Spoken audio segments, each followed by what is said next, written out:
ଅହଙ୍କାରୀର ବୁଦ୍ଧିହୀନତା ଆଉ ସ୍ୱାର୍ଥପର ହେବାଟା ସମ୍ପର୍କକୁ ଖୋଳ କରିଦିଏ। ଆଉ ଅହଙ୍କାରୀ ସ୍ୱାର୍ଥପର ହେବା ନା ସବୁବେଳେ ଭଲ ହୋଇନଥାଏ। କାହିଁକି ନା ଏସବୁ ଗୁଣ ଯାହା ପାଖରେ ଥିବ ସେ ମଣିଷ କେବେ ବି କାହାକୁ ନିଜର ଭାବିବ ନାହିଁ। ସମସ୍ତଙ୍କୁ ନିଜଠୁ ଛୋଟ ଭାବିବ।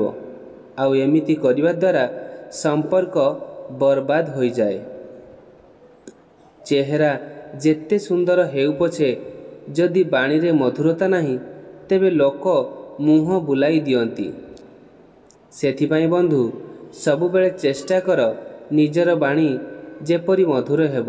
ସତ୍ୟ ଆଉ ଅସତ୍ୟକୁ ଯେଉଁଠି ବି ଖୋଜ ଯଦି ଏହା ତୁମ ପାଖରେ ନାହିଁ ତେବେ ସାରା ଦୁନିଆରେ ମଧ୍ୟ ମିଳିବ ନାହିଁ।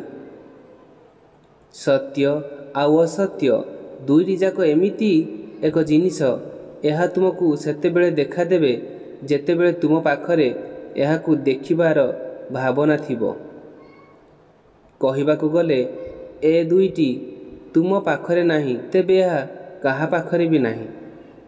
କାହିଁକି ନା ମଣିଷ ଅନ୍ୟଠାରେ ତାହା ଦେଖିଥାଏ ଯାହା ତା ନିଜ ପାଖରେ ଥାଏ। ଭଲ ବିଚାର ମଣିଷକୁ ମହାନ ବନେଇଥାଏ।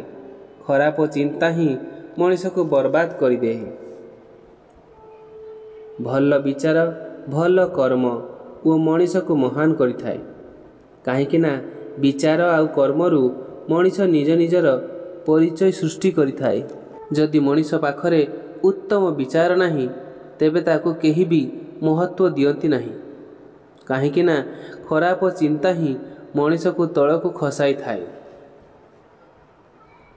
ଏକଥା ମନେ ରଖିବେ ଲୋକ ତୁମକୁ ସେ ପର୍ଯ୍ୟନ୍ତ ମନେ ରଖିବେ ଯେ ପର୍ଯ୍ୟନ୍ତ ନା ତୁମେ ତାଙ୍କ କାମରେ ଆସୁଥିବ।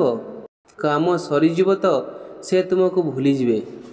ଯେପରି ଦୀପକୁ ଜଳାଇ ସାରିଲା ପରେ ଦିଆସିଲି କାଠିକୁ ଫିଙ୍ଗି ଦିଆଯାଏ।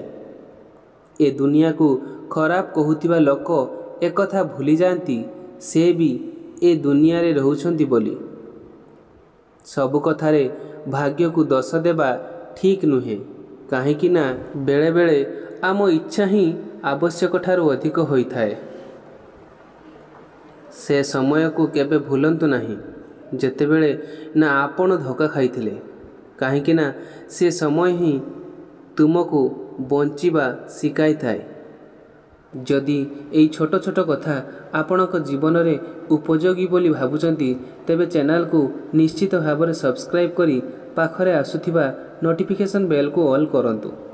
ଯାହାଫଳରେ ଏହିଭଳି ସୁନ୍ଦର ସୁନ୍ଦର ନୀତିବାଣୀ ଆପଣଙ୍କ ପାଖରେ ସଦାସର୍ବଦା ପହଞ୍ଚି ପାରିବ। ଜୟ ଜଗନ୍ନାଥ।